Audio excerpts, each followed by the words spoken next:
Good morning बच्चों। आज हम प्लस टू क्लास की केमिस्ट्री यूनिट 3 के बारे में, इलेक्ट्रोकेमिस्ट्री के बारे में स्टडी कर रहे हैं। तो कल हमने पढ़ा था कि डायरेक्ट इनडायरेक्ट रिडॉक्स रिएक्शन का एग्जांपल पढ़ा था, इनडायरेक्ट रिडॉक्स रिएक्शन का।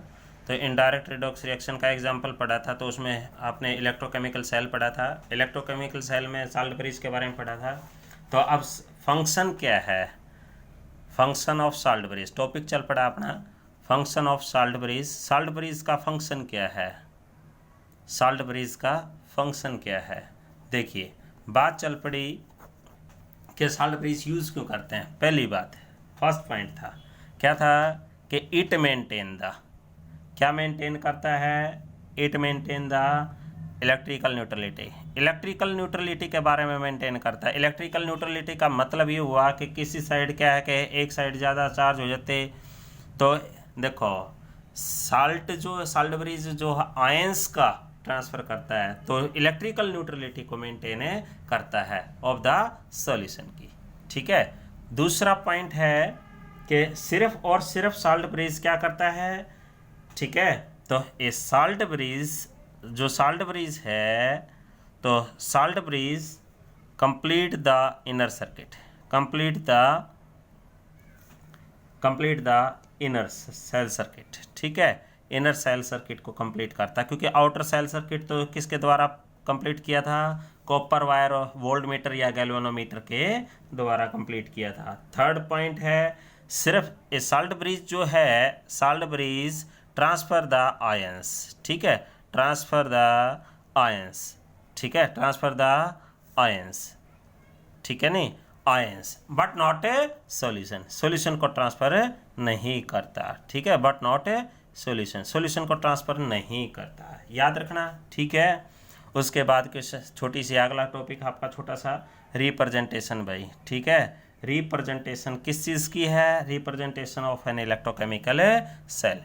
इलेक्ट्रोकेमिकल सेल की रिप्रेजेंटेशन कैसे की जाती है वो याद रखने हैं। इलेक्ट्रोकेमिकल सेल देखिए कैसे की जाती है, आपने पढ़ा था कल, दो चीज़ें पढ़ी थी। एक तो एनोड के ऊपर हमेशा ये लगभग याद रखना कि लॉस द इलेक्ट्रॉन। ठीक है, तो जब इलेक्ट्रॉन लॉस होते हैं तो उसको क्या कहते हैं, ऑक्सीडेशन हाफ सेल भी बोलते हैं। क्या है, ऑक्सीडेशन हाफ सेल। ठीक है, ऑक्सीडेशन हाफ रिएक्शन भी कहा जा सकता है, half cell half reaction. Cathode के ऊपर हमेशा आपने पढ़ा है कि गेन द इलेक्ट्रॉन, पीछे ने इसकी वर्किंग में करवाया था तो कॉपर, तो इसको क्या बोलते हैं, रिडक्शन हाफ रिएक्शन। ठीक है, तो याद रखोगे इस चीज़ को। तो देखो कैसे लिखते हैं, पहला पॉइंट, ठीक है, देखो एनोड के ऊपर तो कहते हैं कि द मेटल इलेक्ट्रोड जो है, तो रिप्रेजेंटेशन कैसे की जाती है, in the oxidation half cell या half reaction, first write the metal, after that the metal ion, after that the metal ion. देखो कैसे, पहले लिखते हैं मेटल और उसके बाद क्या लिखा जाता है, metal ion. These are separated by a vertical line and, और क्या है, विद कंसंट्रेशन C। ठीक है, कुछ भी लिख दिया। तो the metal electrode in the oxidation half cell is represented by its symbol and follow by the metal ions with concentration। ठीक है, तो कंसंट्रेशन जरूर लिखनी है। उसके बाद सेकंड है रिप्रेजेंटेशन में, तो याद रखना है, पहले आप क्या लिखोगे, देखो कैथोड के ऊपर, कैथोड पर क्या है, रिडक्शन हाफ सेल में पहले metal ion with its concentration, after that के है मेटल। ठीक है, तो पहले क्या लिखा जाता है, metal ion with its concentration C1 ही है, तो C1 मान लो, C2 मान लो, कुछ भी मान लिया। ठीक है, तो क्या आ जाएगा, सेपरेटेड बाय वर्टिकल लाइन, उसके बाद क्या है, मेटल, तो मेटल लिखी गई।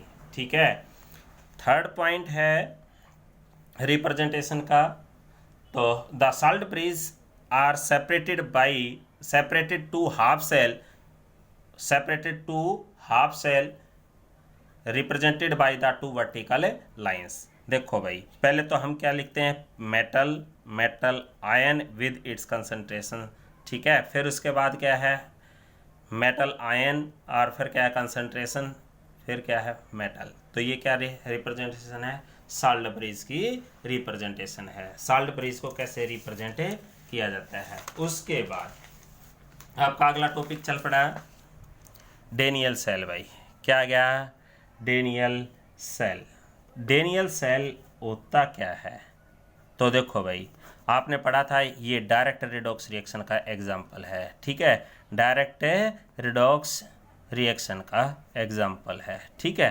तो डायरेक्ट रिडॉक्स रिएक्शन आपने पढ़ा था, एक ही कंटेनर में हो, सेम वेसल में हो, तो उसको क्या बोलते हैं, डेनियल सेल। क्या बोलते हैं, डेनियल सेल। डेनियल सेल में salt bridge replace by the pore spot के द्वारा रिप्लेस किया जाता है। तो वैसे डेफिनेशन तो सेम ही रहेगी, कहते हैं कि डेनियल सेल कहते हैं दो cell which convert the chemical energy into electrical energy in this, कहते हैं इन दिस, इसके अंदर salt bridge is replace by the pore spot. देखो कंस्ट्रक्शन में take a zinc cylindrical container, एक सिलेंड्रिकल कंटेनर लेना है, किसका है, which is made up of zinc, zinc का बना हुआ है, ठीक है। तो जिंक का बना हुआ है, किस मेटल का है भाई, जिंक का, ठीक है।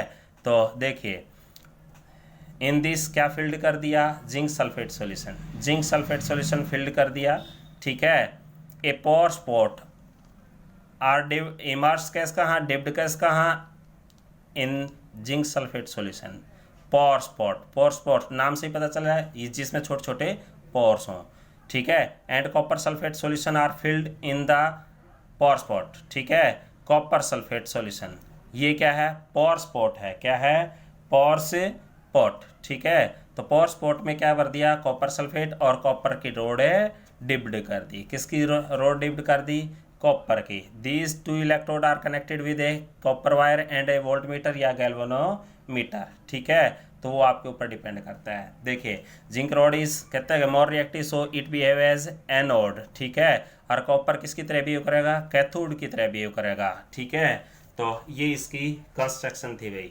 कंस्ट्रक्शन याद रखोगे, take a zinc cylindrical zinc container which is filled with zinc sulphate solution and a pore spot immersed in it, pore spot immersed in it, pore in this copper sulfate solution are filled copper rod are immersed in the copper sulfate solution.